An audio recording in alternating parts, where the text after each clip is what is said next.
chicos, ¿por qué no le dais a la luz? Que no se ve nada hoy aquí en la biblioteca. Pero si le estoy dando, Manuel, y no se enciende. Ay, que me he dado contra algún lado. Fijo, que me he dado, Es que no se voy ve.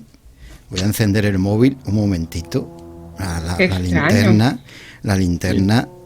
Que no sé. ¿Con qué me he tropezado? Que hay un llamar que es un ataúd, tío, que tenemos un ataúd en medio de la biblioteca. ¿Esto es un hueso? Es imposible. A ver, espérate, déjame mirar. Hostia, es verdad. ¿Y qué hace esto aquí? Esto es un hueso fijo. A ver. Esto es que está pasando hoy aquí. Hueso. Qué raro, ¿no? Qué raro todo, ¿no? Oye, ¿veis ese líquido que hay ahí al lado? ¿No queréis decir que es sangre? Hombre, a ver, leche no es, porque es rojo. No. A ver, que lo pruebo. Leche no sabe, no.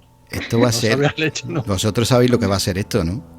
Esto es el conde Mor, conde Drácula, se ha ido de huelga esta noche y no le ha dado tiempo llegar a la crista y mira dónde se ha tenido que quedar a dormir, en medio del salón. Dios, ¿cómo vas a hacer? Que íbamos a empezar la temporada tranquilamente con hablando de... ¿Y esto qué es? Nos hemos ido 2 semanas, hemos vuelto de la Semana Santa y ¿esto qué es? Yo ya no me fío, que esta gente no nos conoce ya, Es que se desmelenan, estos monstruitos. Vamos a tener que poner orden. Pero lo peor es que ¿qué pasa? Se salen por la noche, van sin mascarilla, fuera de la hora de confinamiento, es que no puede ser. Se lo tengo dicho. Pero chicos, me dice la momia, ¿para qué yo llevo mascarilla? Pues porque tienes que llevar, ya sé que llevas venda, pero tienes que llevar. Pero chicos, yo lo que no me fío porque esta gente es capaz de haberse tomado algo raro en estas 2 semanas que hemos estado así de descanso y estos son capaces de no conocernos ahora. A ver si a mí me da miedo. Por cierto, ¿nos dais cuenta de que falta alguien? Sí. No sé vosotros, pero yo a Jack no lo veo por aquí. Jack. Oye, mira, ven para acá, majo. A ver. Es que es Jack, está ahí al fondo, escondido detrás del biombo, que no sé qué está haciendo. Uy, miedo me da. No sé. A mí me suena muy raro esto. Vamos a empezar a grabar. Pues bueno, yo me voy a sentar aquí. Vamos a utilizar esta mesa nueva que pusimos para los nuevos programas. Sí. Que lo tenemos en el rincón más oscuro. Vamos a encender las velas porque no tenemos ni luz. O sea, sí, eso iba a decir, vamos a encender. Toma un encendedor, Susi. Pero ¿Dime? Está bien. Es una mesa chula. El carnicero nos la ha dejado barata, Sí, está bien. Sí, hombre, tiene todavía un poquito de vísceras y tal. Sí, bueno. Mira, chicos, mira quién se acerca por ahí, que ya olió el pringoteo de la mesa, el zombie, tío, el zombie. Ay, mírale. Jesús, ve y le pone la cadena, que contigo tiene más confianza, tío. Todo para ti, Jesús.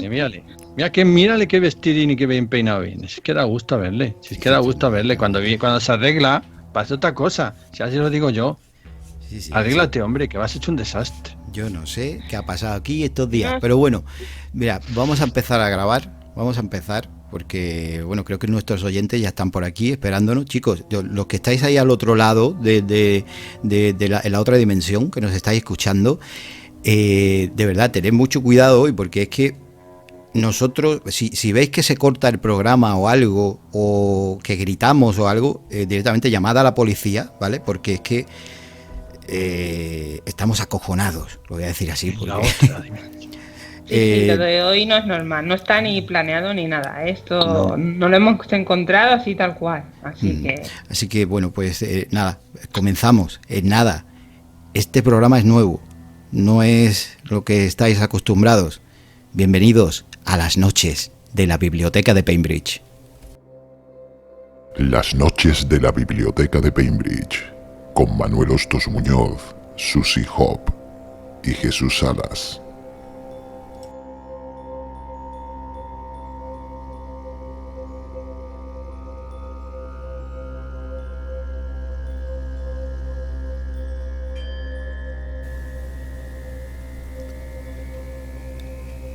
Pues como os decía hace un momento, bienvenidos a la Biblioteca de Bainbridge.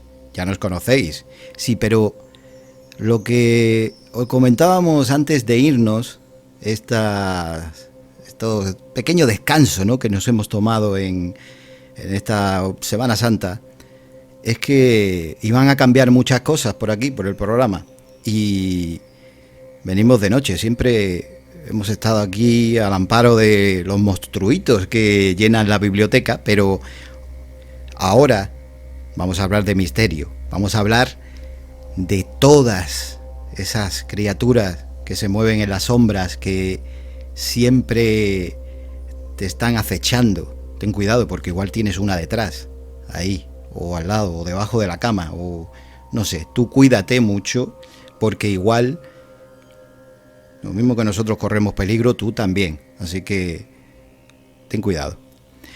Bienvenidos a las noches de la biblioteca de Bainbridge. Quien no falta es Jesús Salas y Susie Hope. Hola chicos, ¿qué tal? Hola Manuel, hola Jesús. Hola, estrenamos noche, estrenamos nueva mesa, estrenamos horario y traemos temas inquietantes. Sí. Y ahí lo dejo. Yo no dejo de mirar para los lados, porque ya después de la entrada que hemos tenido, Jesús, Susi, yo miro al lado, mira, para que los oyentes os hagáis una idea, no es broma, tenemos un ataúd ahí, un ataúd muy lujoso, que creemos que es del Conde Drácula. Lo mismo se abre en cualquier momento, porque ya es noche, ya puede que salga a cazar. Esperemos que no nos pille a nosotros aquí, porque... Yo creo, si me permites, Manuel, creo que me está vigilando a mí. Porque voy a hablar precisamente de algún descendiente suyo. No sé si de veras o no, por si acaso, porque, no sé, todo puede pasar. Pues ya veremos. Pues sí. Pero ¿por qué la noche nos trastoca tanto a los seres humanos? Por el día se puede tener miedo. Bueno, todos tenemos miedo al señor de oscuro que viene a la puerta de tu casa y te trae una carta certificada del ayuntamiento. Eso sí que solemos tener miedo. Claro. Pero ¿por qué la noche? Yo me acuerdo cuando era pequeño, que dejaba a mi padre la ropa, el traje en la silla, cuando apagaba la luz, se transformaba aquel traje en un ser que me hacía pero temblar, desde los dedos de los pies hasta el cabello, y meterme con la sábana hasta la nariz y mirar desde la cama cómo aquel traje se transformaba en un monstruo que estaba ahí agazapado intentando saltar, ¿no?, hacia mí. Y ahora estamos en la noche que todo lo trastoca y todo lo confunde, ¿no? Entonces, bueno, espero que no seáis los que estén del corazón, que apaguen. Ese es mi consejo. Sí, porque además esta nueva versión de la biblioteca de Bainbridge, que bueno, sabéis que hemos tenido programas en los que hemos hablado de terror, hemos intentado sumergirnos en la oscuridad un poco, en los temas más oscuros, pero a partir de ahora, las noches de la biblioteca de Bainbridge, no va a faltar la literatura, no va a faltar quizá del cine tampoco, ni va a faltar esos misterios extraños que siempre os hemos traído, pero va a ser más espeluznante, va a ser mucho más fuerte, más cortito que otros programas, pero no menos intensos, así que yo diría que incluso más, así que tomaros una tila o algo antes, porque venimos cargados. Y para saber un poco de lo que nos vamos a encontrar hoy, pues tenemos a Jesús y a Susi también, que nos van a decir qué temas vamos a tratar. Bueno, pues empieza Susi a contárnoslo. Hola Susi. ¿Te da miedo hablar de lo que traes, Jesús? No, pero es que aún en el terror me siento caballero, fíjate. Fíjate, qué buen compañero. Pues bueno, yo os traigo un personaje curioso. Se trata de Isabel Bathory, que la apodaron la Condesa Sangrienta. No sé si os suena o algo. Sí. Sí, pero vamos, suena mal, suena muy mal. Sí. Suena muy mal, pero ya nos lo contarás. Sí. ¿Y tú? Bueno, pues yo... Sí, pues yo voy a hablar de canibalismo, de ese miedo ancestral que todos los humanos tenemos en nuestra alma, el miedo a ser devorado. Y para ello voy a hablar de un personaje singular de la Alemania del siglo pasado, al que denominaron el carnicero de Hannover. Y ahí lo dejo. Vaya. Sé que no va a faltar sangre hoy, ¿no? Vamos a tener que limpiar salpicaduras por todas partes. Sí, salpicaduras, algo de ¿cómo se llama? De chancillería o chancillería, ¿no? Chancillerías. Vamos a algo montar de cascajillo, una charcutería y tal, ¿no? Charcutería de eso, sí. Chaciñería y todo eso, ¿no? Sí, hoy sangre no va a faltar. Bueno, No. y si precisamente de faltar hablamos, no puede faltar hoy.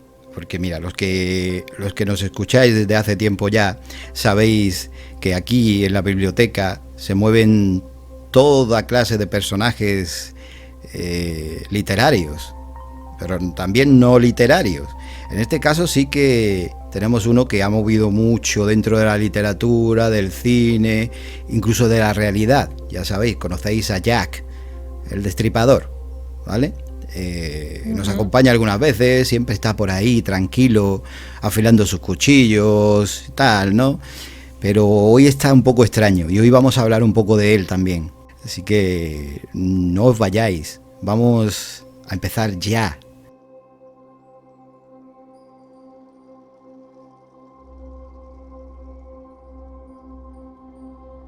Tierra de unicornios, de Jesús Salas y Lourdes Delgado. Toda una vida para amarnos, de Susie Hope. Bainbridge, biología hasta el último segundo, de Manuel Hostos Muñoz. Todos disponibles en Amazon Kindle.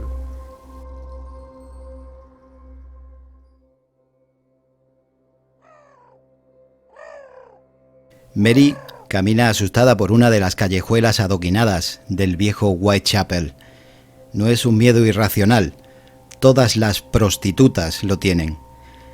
Han visto demasiada sangre en las calles durante las últimas semanas y teme que la suya acabe sumándose a la derramada por sus compañeras.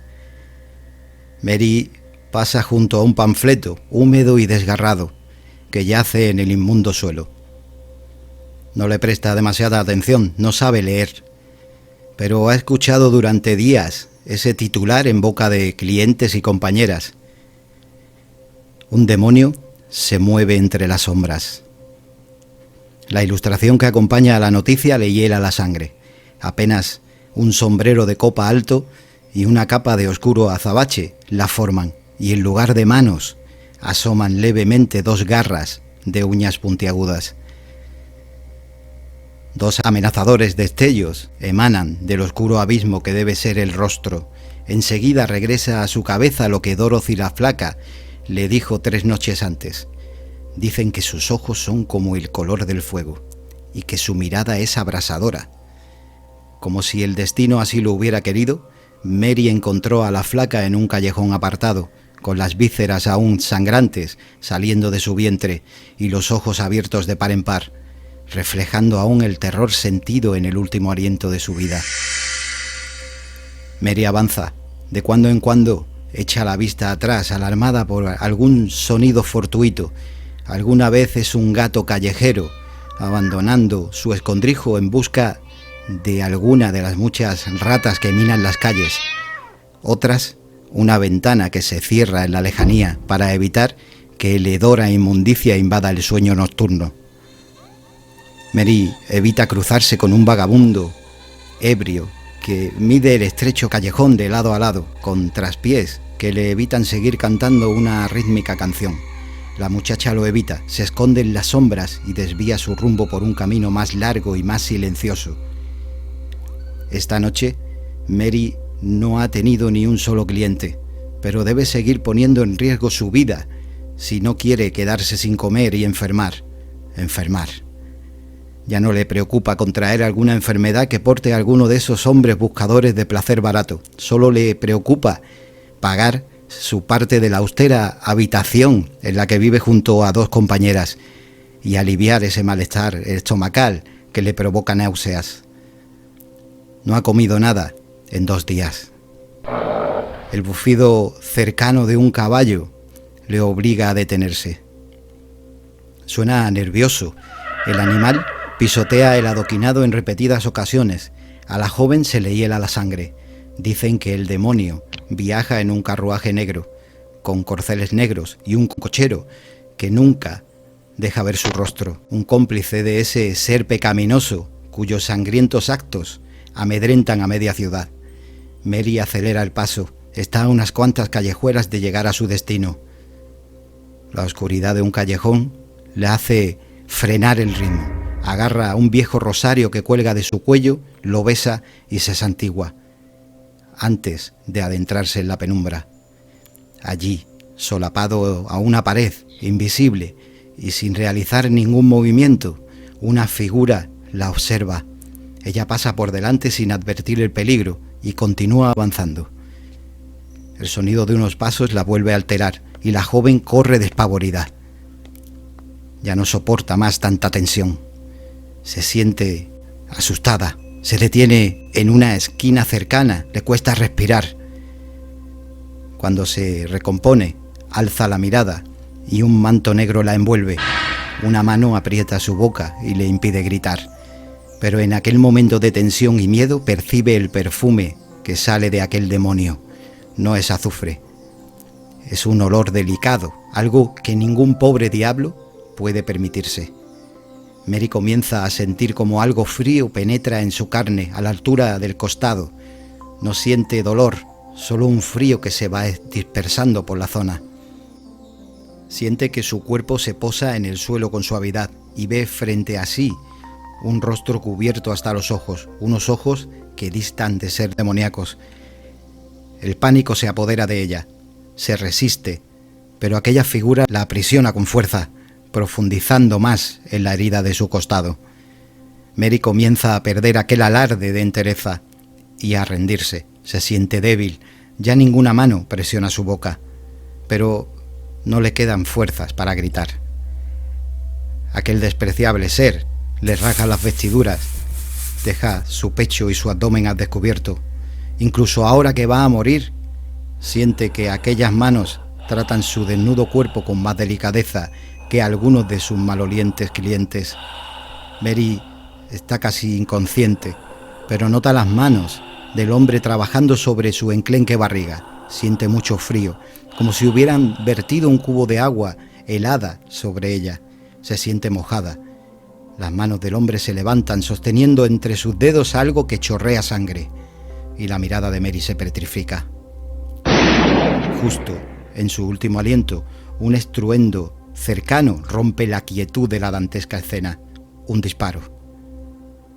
Mary siente que el hombre la abandona, pero ya es tarde para ella. Su corazón palpita al aire libre, débil, cada vez más débil, hasta que se detiene. Varios silbatos suenan por las callejuelas, persiguen un reguero de sangre, sangre del mal llamado demonio de Whitechapel. Un policía se queda junto al cuerpo de la malograda Mary y observa el hilo de sangre que se aleja de la escena. Lo toca con sus dedos y profiere una frase entre el dolor y la esperanza. Al menos sabemos que ese Jack es humano.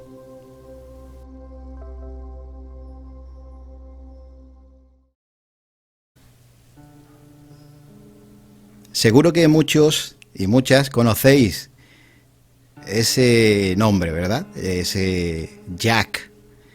Ya si lo acompañamos con el Destripador, pues Jack el Destripador es un personaje bastante conocido ya. Es uno de los asesinos en serie más enigmáticos y más sangrientos, más, no sé, se le pueden poner infinidad de calificativos, porque, bueno, sus crímenes no eran simplemente un pequeño envenenamiento o un tal o un cual, no.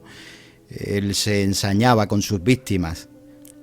Prácticamente se ganó eso del Destripador porque, como os podéis imaginar, las destripaba. O sea, le gustaba abrirlas en canal, le gustaba poder explayarse dentro de ellas, sacarle alguna parte. Incluso según cuenta esa leyenda y algunos de los archivos que existen sobre el caso, que algunas de las víctimas no tenían todos sus órganos cuando las encontraban. Le faltaba a unas el corazón, a otras el bazo, el hígado, depende. Y se atribuye a que a Jack le gustaba llevárselo. Se ha hablado incluso de que quizás es que le gustaba comérselo. Aquel demonio que caminaba por las calles de Whitechapel, por ese barrio londinense de East End, un barrio muy pobre, un barrio superpoblado, donde se movía prácticamente toda la inmundicia o la mayor parte de la inmundicia del Londres de la época, ¿verdad? Jesús, Susi, sí. ¿Qué tal? ¿Cómo os habéis quedado con esa historia que os he escrito para vosotros y para nuestros oyentes? Bueno, yo me he quedado estupefacta.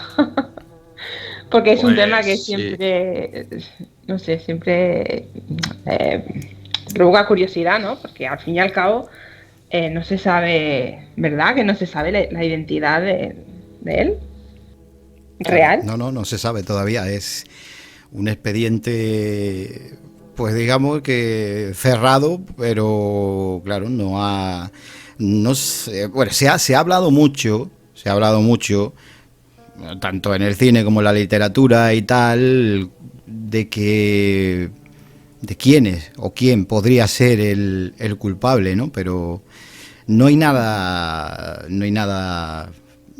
claro en este asunto. Es muy turbio, es algo que está ahí en el aire, ¿no? Y que han salido imitadores incluso después, ¿eh? No sé si habéis escuchado alguna vez hablar de esos imitadores de Jack el Destripador, pero evidentemente no es el mismo, ¿no? Porque nos remitimos a una época entre, bueno, 1887, 1891, y claro, no va a durar tanto Jack, ¿no? No va a ser, sería un demonio realmente, sería un ser sobrenatural y bueno.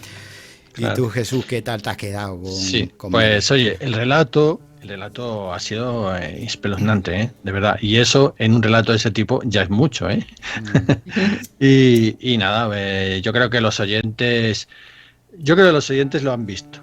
Nos has transportado a los oyentes y a nosotros al Whitechapel victoriano de finales del siglo XIX. Estábamos en el momento en que oíamos tu voz recorriendo esas calles húmedas, empedradas, nocturnas, iluminadas por esos pequeños lámparas de aceite de ballena que iluminaban de forma tímida y titilante los oscuros callejones de Whitechapel, y oíamos esos ecos de los pasos de la policía, los susurros del destripador. Eso nos has hecho sentir, nos has transportado, amigo, y hemos sentido el aliento de la muerte casi también, O sea que muy bien. Y bueno, la verdad que lo que estabais comentando, la identidad del asesino, pues se ha barajado, yo por lo que he mirado también, y se han barajado 30.000 teorías, desde que era uno de los príncipes de la reina, o sea, uno de los hijos de la reina de Inglaterra, el médico personal, en fin, siempre se barajaba y se apunta que es un noble, porque no se habla de un asesino barribajero o de un matón, siempre se tira hacia eso, que es un noble que con buenos modales, de alta cuna, eso se dice, ¿no? Que por eso el caso se ocultó o se dio un poco de carpetazo. Eso es lo que dice y lo que apunta a las investigaciones, ¿no? Con conocimientos de medicina, por eso se apunta hacia un médico también. En fin, claro, es que todo esto, hay literatura para empapelar el escorial, por fuera y por dentro. Sí, incluso se llega a decir que evidentemente tenía que tener algún conocimiento en medicina, claro. Tenía que ser anatomía, exacto, en anatomía, porque extraía las partes de los cuerpos de las víctimas, aparte del, os podéis imaginar, ¿no? De hacerlo en medio de la calle y tal, que evidentemente no lo va a hacer con precisión, pero sí que era muy preciso a la hora de buscar los órganos que extraía de sus víctimas, y eso llevó a pensar de que podía ser, pues eso, el médico de la reina, o incluso gente estudiosa en la materia, gente que tuviera como profesión pues algo relacionado con la anatomía, un cirujano, un médico, algo. Y Y ahí queda ese misterio. Sí, además que es muy, muy, muy curioso, porque también tenemos que tener en cuenta que esto se puede considerar uno de los primeros ya casos de asesino en serie. O sea, hay que tener en cuenta que en aquella sociedad victoriana los asesinatos no eran de este tipo. No sé, ahora estamos muy acostumbrados a ver esto de ver al FBI con sus perfiladores de los que hacen perfiles psicológicos, ¿no? Y todos estos asesinos en series y todo esto, ¿no? Pero en esa época no. O sea, en esa época tenemos que tener en cuenta que la policía era una protopolicía. Vamos a ver, los policías muchas veces eran matones que se contrataban y se les pasaba a policías y no sabían nada, no sabían investigar, no tenían un método científico, no sabían hacer nada. O sea, todo esto que escribe, por ejemplo, Conan Doyle en Sherlock Holmes, lo hace como rebeldía, un poco también, para decir, señores del Scotland Yard, son ustedes unos cernícalos, porque no saben, no investigan, no saben nada. Entonces, hay que tener en cuenta, y de repente en esa sociedad oscura y donde las cosas no se filtran, no se hablan, muy, muy cerrada, aparece un asesino en serie de este tipo, un monstruo. Ese es el problema. O sea, aparece un monstruo en medio de una sociedad que no le puede admitir, no le puede absorber y no está preparada para tenerle. Ese es el gran problema, ¿no? Por eso nos sigue pareciendo a nosotros tan actual, ya con este tipo. Parece actual, parece un asesino, por ejemplo, de Nueva York, o yo qué sé, o ahí en París, ¿no? En las calles de París, ¿no? Actuales. Bueno. Esperamos que colaboréis con nosotros, que nos digáis abajo en los comentarios, no sé, ¿qué os parece este asesino? Si habéis leído algo de él, alguno de los libros que se han escrito sobre Jack, de películas, no sé, queremos que colaboréis con nosotros en estas noches de la biblioteca de Pembridge. Así que os lo dejamos ahí. Y ahora vamos a hablar un poquito de otro ser no menos espeluznante. Toda una vida para amarnos, de Susie Hope, El corazón del Minotauro, de Jesús Salas y Lourdes Delgado, y Pembridge, biología hasta el último segundo, de Manuel Hostos Muñoz, ya disponibles en Amazon Kindle. Como os hemos dicho, viene otro personaje, pues, de esos que te erizan la piel. Es espeluznante, muy, muy cruento, pero eso nos lo va a contar Susie Hope. Pues sí, yo os voy a hablar de Isabel Bathory, que nació en 1560 en Mirbazor, una ciudad de Transilvania.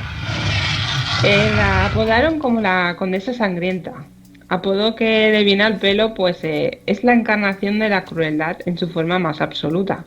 Ya veréis por qué. En un periodo de 8 años mató a más de 650 mujeres con el objetivo de conseguir la eterna juventud.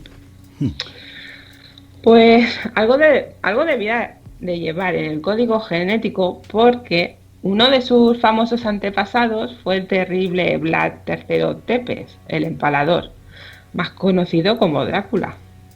Ahora veréis la relación. Entonces, pues para saber un poquito más de ella, os puedo decir que la tradición familiar era endogámica. Entonces, a los 11 años la prometieron con su primo Ferenc Nadasi y fue enviada a residir en su castillo, donde recibió una educación muy estricta. A los 15 años se casaron y se fueron a vivir al castillo de Castile, en compañía de su suegra Úrsula y de otros miembros de la casa.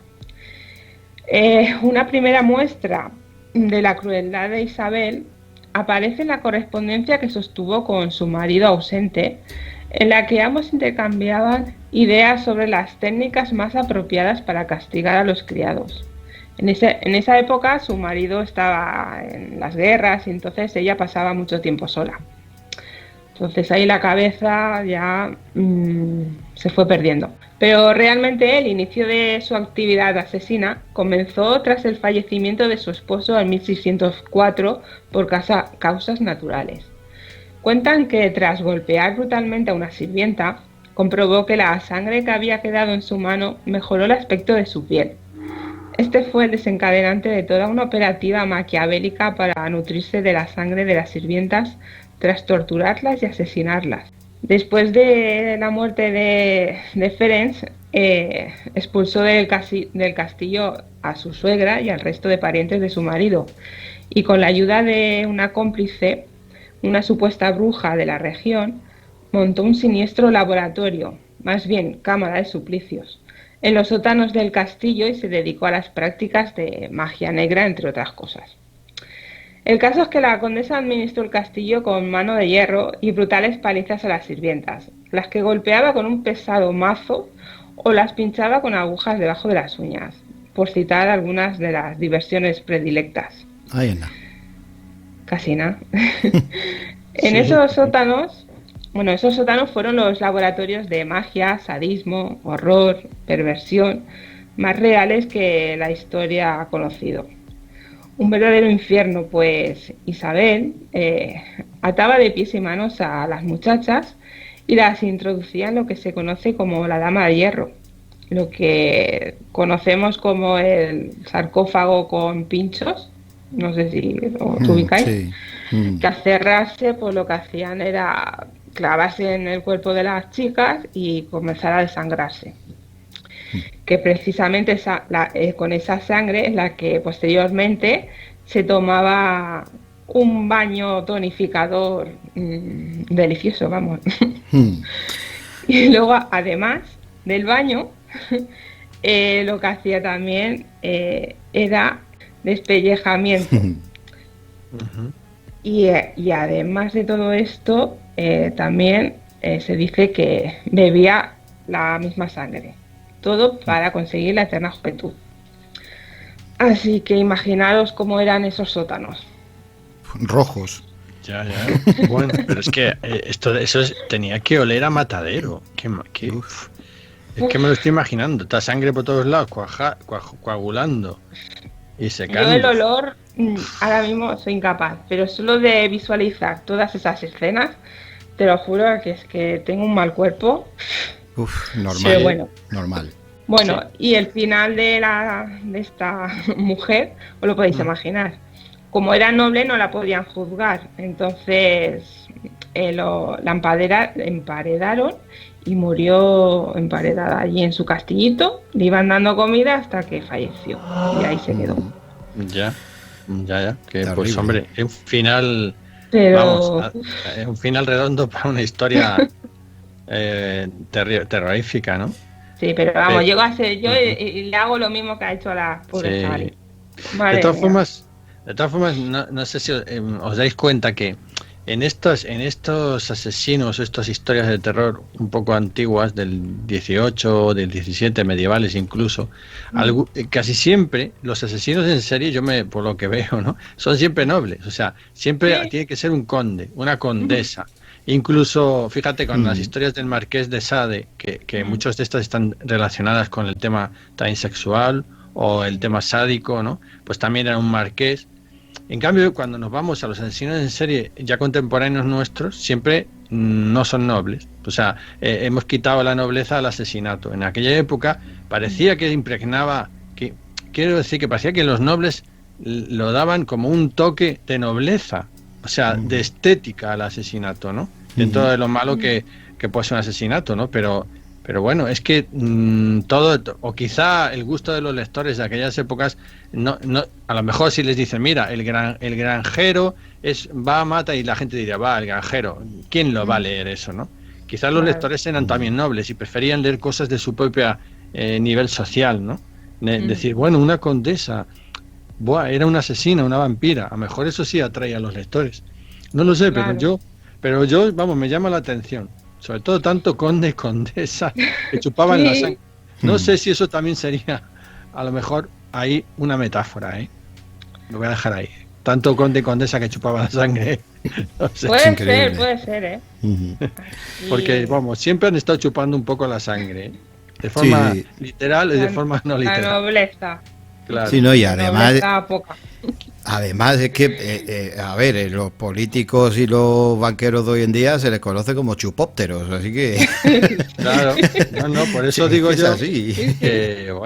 Qué bueno. Lo que si os dais cuenta, no sé, a lo mejor sí lo hay, ¿eh? Os voy a hacer una pregunta, a ver si a lo mejor los oyentes lo saben.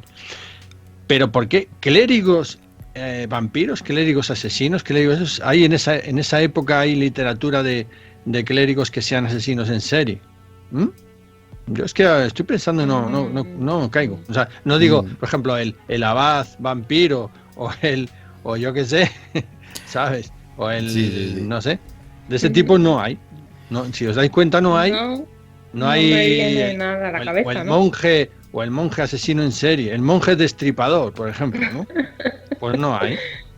Es curioso porque no hay. Es por ejemplo, en la época actual, por ejemplo, la novela de Humberto Eco pone en un monasterio pone asesinato. Pero lo es ahora.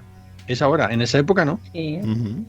Por lo menos que yo sepa, lo mismo sí estoy metiendo la pata, porque hay mucho escrito, claro. Pero a ver si los oyentes lo saben. Y nos dicen si había algún monje vampiro o alguna monja destripadora.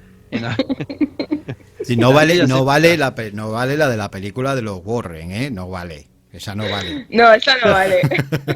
Esa no. Bueno, pues es una historia igual de espeluznante que la de Jack. A ver, la condesa sangrienta, Isabel Bathory. ¿Qué queréis que os diga? Es que el ataúd que tenemos ahí en el suelo ya ha empezado a hablar, Susi, y a contar la historia, y como que el conde se está despertando. Y claro, es que es normal, estamos hablando de su familia, no puede ser de otra manera. Por eso ya decía yo que ese ataúd no me daba buena espina, porque íbamos a hablar de un descendiente de él. Sí, se está animando. Jesús, y eso que la momia le había pegado con silicona. Claro. Jesús, cántale una nana que se vuelva a dormir. Pero una nana de Transilvania ahora no sé. Sí. Es que como que no me va a salir. Una nana transilvana, de esas con aullidos de lobo. O mira, mejor, prepárale un poquito de sangre tibia en un biberón de esto y se lo metes ahí por un ladito que ya se queda dormido, se queda. Sí, yo creo que así se calmará un poquito, ¿eh? Y nos dejará acabar tranquilamente. Sí, seguro. Eso. Para empezar le voy a dar un poco de sangría, que es lo que tenemos a mano. Que en España tenemos de todo. Anda que llamar a una bebida sangría. Los españoles somos así. Somos así. O sea, tú crees que vas a Transilvania y vas allá al castillo de Vlad Tepes y te dicen, ¿qué quieres tomar? Te lo dicen ahí en un húngaro pulido, desde del bueno. Y dices, tú, una sangría. Te mira el húngaro así y dice, ¿tú qué vas? ¿De cachondeo? Y dice, no, voy de que soy español. O sea... Ay, Dios. Bueno, hemos quitado un poco de hierro al tema porque pero Susi nos ha puesto la carne de gallina de pollo. Sí, hoy vamos de sangre, ya lo hemos advertido al principio del programa que vamos a hablar de mucha sangre, que iba a haber mucha sangre, desde luego. A ver quién limpia todo esto después. Aquí no vamos a ir un poquito a escuchar música. Aquí le estoy conteniendo al personaje, así que conténlo. Música, sí. Vamos a relajarnos un poquito, vamos a respirar, vamos a quitarnos esa sensación pegajosa que deja la sangre cuando se seca, que ya bastante. Y nada, volvemos enseguida, no os vayáis. Las noches de la biblioteca de Bainbridge, con Manuel Hostos Muñoz, Susi Hop y Jesús Salas.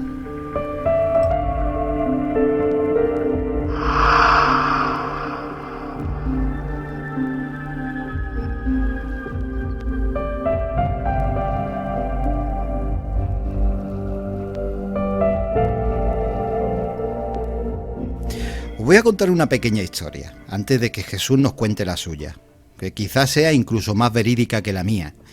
Pero dicen que había un charcutero en Hannover que vendía piezas pues del típico salchichón, chorizo, fiambre, ¿no?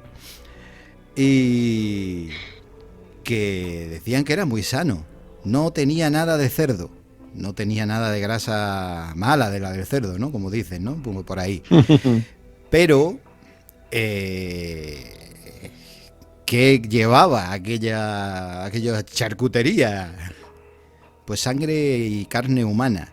Sí. Lo que os acabo de contar me lo acabo de inventar, pero Jesús sí os va a contar la realidad, lo que en realidad se oculta detrás de ese caníbal de Hanover. Todo tuyo, Jesús. Bueno, vamos a traer hoy a esta noche de la biblioteca de Cambridge un miedo ancestral que tenemos los seres humanos, el miedo a ser devorados, el canibalismo, ese miedo con el que nacemos todos desde pequeños, y un miedo que a veces se ve reflejado en los monstruos más impensables que muchas veces nos acompañan. Quién sabe si no es tu vecino, ¿verdad? O no es el que vive enfrente de tu casa, ese asesino en serie que te saluda por la mañana. Os voy a contarle una historia que la vamos a ubicar en la Alemania de principios del siglo XX, después de la Primera Guerra Mundial, cuando la Alemania derrotada aboga por salir del pozo hondo en que está metida, una sociedad desalentada, una sociedad pobre. Y en esa Alemania aparece un monstruo que puso a toda Europa los pelos de punta, les horrorizó. Os voy a contar un poquito cómo comienza esto. Uno de las más sorprendentes series de crímenes de la historia es lo que os quiero contar, contemporánea. Estos crímenes los llevó a cabo Fritz Hartmann, que así se llamaba. Había nacido en Hannover en 1879. Su madre ya desde pequeño le había educado con excesivo mimo, siendo su afición preferida el jugar con muñecas. Ya en la infancia concibió un gran odio hacia su padre, producto de una mente anormal. Fue acusado de corruptor de menores a los 17 años y enviado a un manicomio para someterle a un examen. Más tarde se enroló en el regimiento Jäger y su conducta fue satisfactoria, hasta que en 1903, en que volvió a Hannover, y a partir de entonces pasó varios periodos en la cárcel, acusado de diversos delitos por robo. Una de las veces en que fue puesto en libertad, ya en el año 1918, en aquellos locos años 20, se unió a una banda de contrabandistas, prosperando rápidamente con un negocio de venta ilícita de carne. De ir tomando nota de este tema. En un momento en que, terminada la guerra y derrotada Alemania, sufría el país los efectos de la carestía de alimentos. Existía el hambre, la hambruna. El pueblo alemán se moría de hambre. Y aquí apareció un carnicero muy singular. Se enriqueció con este mercado negro, en esta situación, este carnicero. Hartmann se convirtió además en confidente de la policía, lo que le daba más confianza y lo dejaba libre de sospechas para cometer sus fechorías. ¿Y qué decía? Mira, os voy a decir, vamos a poner voz a este carnicero. Por ejemplo, tengo aquí algunas citas que he intentado buscar de viva voz suya, que decía: nunca tuve la intención de lastimar a esos jóvenes, pero sabía que si me ponía en marcha algo pasaría, y eso me hizo llorar. Me tiraría encima de esos chicos y mordería la nuez de Adán, estrangulándolos al mismo tiempo. Estos son confidencias y confesiones suyas, ¿eh? Pues como os digo, en noviembre de 1919, Hartmann convenció a un joven de 17 años para que le acompañara a su guardilla. El chico desapareció y su familia denunció ese hecho ante la policía. Un confidente habitual declaró que lo había visto en compañía de Hartmann, y la policía se presentó en su casa. Echaron un vistazo y no encontraron nada. Fue el primero de muchos que acompañaron al carnicero y desaparecieron, con la promesa de algo de comida. Las víctimas iban a su muerte como corderos al matadero. Corderos al matadero. Los detalles de lo que hacía Hartmann en su casa con los jóvenes son terribles y van desde la violación al canibalismo. Entre esos dos puntos ocurría todo. Según parece, y ya para los espectadores o los oyentes más sensibles, quiero avisarles en este punto de lo que os voy a contar. Según parece, solía matarlos mordiéndoles en el cuello, arrancándoles la tráquea o la carótida. Una vez muertos, los descuartizaba con ayuda de un cómplice y vendía la carne por la ciudad a buen precio, como si fuera de caballo o de algún otro animal. Y una vez ganados esos marcos, que a su vez le permitían deshacerse de la mayor parte de los cadáveres, él y su cómplice, un tal Hans Grans, se emborrachaban, se inhibían, como si no había pasado nada. Algunas partes de los cuerpos, como las cabezas, no se podían vender y se deshacían de ellas. Pero una calavera fue encontrada en el río por unos niños que jugaban.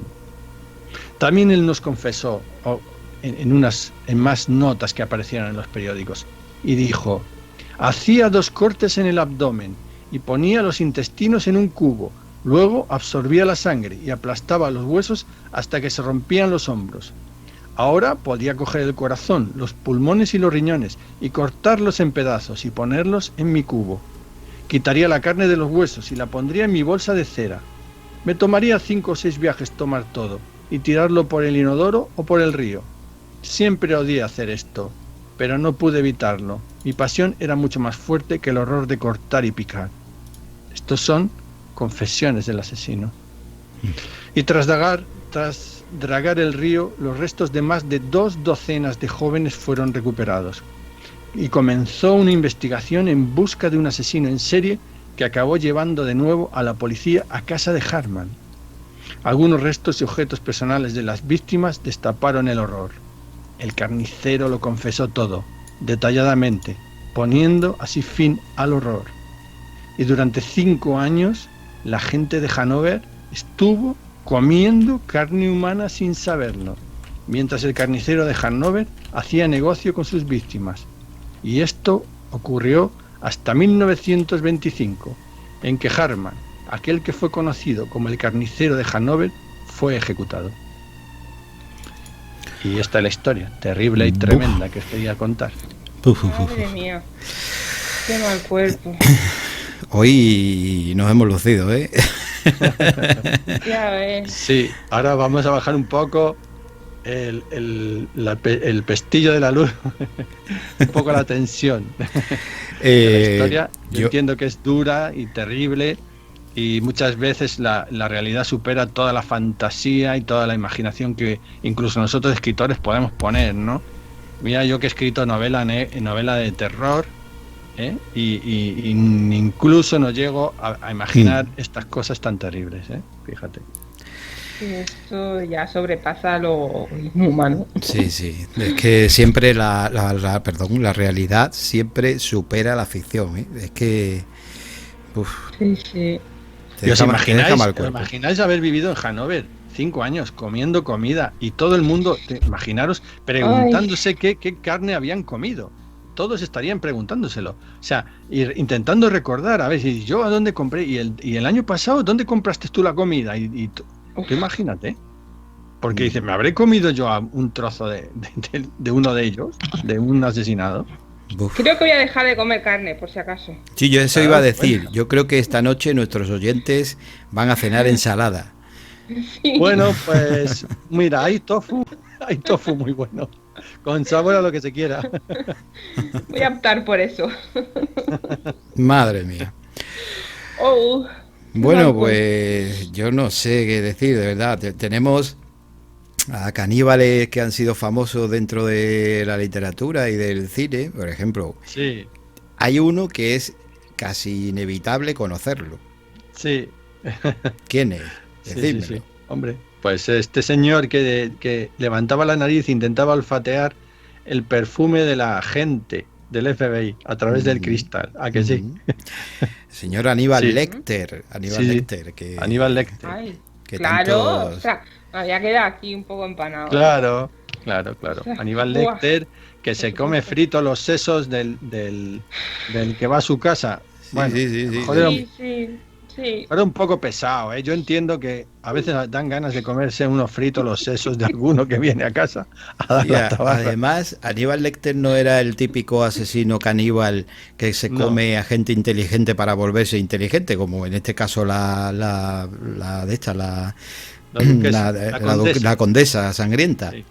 No, él le daba igual, él se comía hasta el más tonto del pueblo, se comía el cerebro, así que le daba un poco igual, así que es tremendo, vamos. Yo recuerdo esa cena que le quita, como si fuera un coco, le quita la base de arriba y se corta en trocitos. Esta la tengo yo aquí ahora mismo, la estoy visualizando.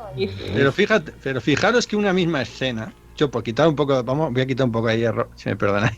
Sí. Tema, ¿no? Pero una misma escena te puede llevar a reírte o te puede llevar a horrorizarte. Porque mira, esta escena, imaginaros, la cabeza del tipo cerrándole el cráneo, lo que se llama la calota, o sea, lo que es el hueso occipital que se quita, ¿no? Se arranca ahí con ese crujido del pelo pegado. Y el Aníbal Lecter allí con la cuchara sacando sesos, eso a todo el mundo le ha horrorizado, a mí incluido, ¿no? Pero nos vamos, por ejemplo, a Indiana Jones en el Templo Maldito, que están todos allí en la mesa y dice, ahora de postre sorbete de mono. Sorbete de sesos de mono. Sí. Y vienen todos los monos y es la misma escena. O sea, todos con la cuchara comiendo de los sesos, pero eso nos hace gracia y ¿ves? Y es un enfoque, pues igual, pero es la antítesis del sentimiento, vamos a decir así, ¿no? Sí, la magia del cine. Qué mal cuerpo se me está poniendo. Sorbetes de mono no vamos a pedir. Mira, llévatelo, Jack. Voy a decirle a Jack, ya, llévate los sorbetes de mono, no les queremos. No queremos. No. Nosotros nos conformamos con los polvorones. No sé, una cuajada con miel, no sé, trae otra cosa. Ay, un colacadito mejor. Bueno, pues ha sido el primer programa de las noches de la biblioteca de Pembridge, ya sabéis. Es una nueva forma de llegar hasta vosotros, de llevar hasta vosotros el terror, el misterio, lo más oscuro que os podáis imaginar. No siempre va a ser tan sangriento, otras veces hablaremos de temas un poquito más light, pero no menos inquietantes. Pero eso es lo que os vais a encontrar aquí en las noches. En los cafés, ya sabéis que hablaremos de todo un poco, nos vamos a reír, pero aquí yo sé que vosotros sois valientes, nuestros oyentes, y vamos a poneros a prueba, vamos a poner a prueba vuestro miedo, vuestro terror, así que a ver a la altura que estáis. Esperamos que durmáis bien si es de noche cuando nos escucháis, o que tengáis un día tranquilo si lo hacéis a otra hora. Nosotros nos vamos a ir, pero vamos a volver pronto. ¿Qué nos depararán estas noches de la biblioteca de Pembridge? Pues seguramente muchos malos momentos, muchos, porque ya conocéis al personal, que Jesús, cómo se las gasta Jesús y cómo se las empieza a gastar Susi. No sé si recordáis sus orígenes en el programa, que era la romántica empedernida, ahora nos trae ese romance, ¿no? Una mujer que ama a otra mujer, le corta el cuello y se baña con su sangre. Claro, también es romántico. Claro, hay amores que matan, ¿eh? A su manera es romántico. Pero bueno, hoy hemos tenido a estos tres personajes sin duda escalofriantes, que forman parte de ese bestiario de los asesinos en serie más, no sé, más... Es que se le pueden poner tantos calificativos que no sé. Y mucha sangre, hemos tenido mucha sangre. Hemos empezado con Jack, hemos seguido con la condesa sangrienta, con Isabel Bathory, y hemos acabado con este charcutero de Hanover que nos daba todo de comer, pues esas cosillas que se iban contando por ahí. Un jovencito, tal, venga. Claro, salchichón de brazo de Felipe. Ponme cuarto y mitad de moflete. Ay, por favor. Le estamos quitando las ganas de cenar a Susi y a muchos oyentes. Me temo. Pues nada, yo recomiendo cereales con leche. Todos a dieta. Vale. A partir de este programa, todos a dieta. Así que, bueno. Lo dicho, nos vamos porque tenemos que quitarnos toda esta sangre de encima que se nos ha ido acumulando durante el programa y os queremos dejar un poquito tranquilos. ya sabréis cómo dormís esta noche. Tened cuidado debajo de la cama, a ver si hay alguien, mirad, y sobre todo quién tenéis encima, porque a veces las personas nos sorprenden más que los que están encima nos sorprenden más que los que están debajo. Tened cuidado. Ese carnicero era una persona normal. Probablemente Jack tenía una casa también, y probablemente hay gente que incluso adoraba a la condesa sangrienta. Así que vosotros sabréis. Buenas noches. Hasta el siguiente programa. Las noches de la biblioteca de Bainbridge, con Manuel Hostos Muñoz, Susie Hop y Jesús Salas.